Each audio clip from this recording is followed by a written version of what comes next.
रत्नागिरीसह राज्यातील सरकारी आणि निमसरकारी कर्मचाऱ्यांनी आजपासून बेमुदत संप पुकारलाय.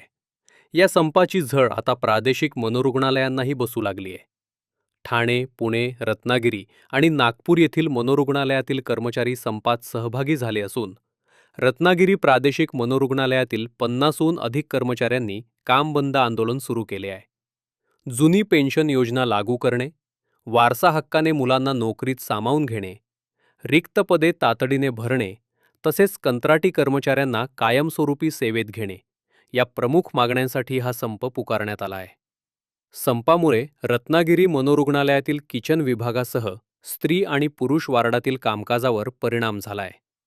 मागण्या पूर्ण होत नाहीत तोपर्यंत संप मागे घेणार नाही असा निर्धार कर्मचाऱ्यांनी व्यक्त केला आहे. माझं नाव मिलिंद भागवत, प्रादेशिक मनोरुग्ण रत्ना येथे मी पुरुष परिचर्या पदावर नेमणुकीस आहे. आणि आज जो हा राज्यव्यापी संप पुकारलेला आहे तो पूर्ण महाराष्ट्रामधून 17 लाख कर्मचारी या संपामध्ये सहभागी झालेले आहेत. तरी ठाणा, पुणे, नागपूर, रत्नागिरी या सर्व मनोरुग्णालयामध्ये आज संप पुकारण्यात आलेला आहे. आमच्या प्रमुख मागण्या म्हणजे आमच्या मुलांना सेवेमध्ये घेण्यात यावे, आमच्या पश्चात किंवा अनुकंपा तत्वाखाली सुद्धा त्यांना घेण्यात यावे. त्याच्यानंतर आमचं जे सेवानिवृत्तीचं जे वय आहे ते सुद्धा 60 वर्ष करण्यात यावं.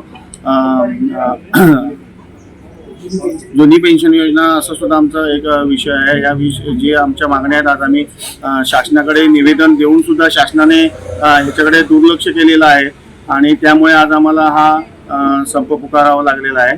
तरी जोपर्यंत आमच्या मागण्या पूर्ण होत नाही तोपर्यंत हा संप असाच कायमस्वरूपी चालू राहील आणि त्याच्यानंतरच माघार घेतली जाईल जोपर्यंत आमच्या मागण्या पूर्ण होत नाही.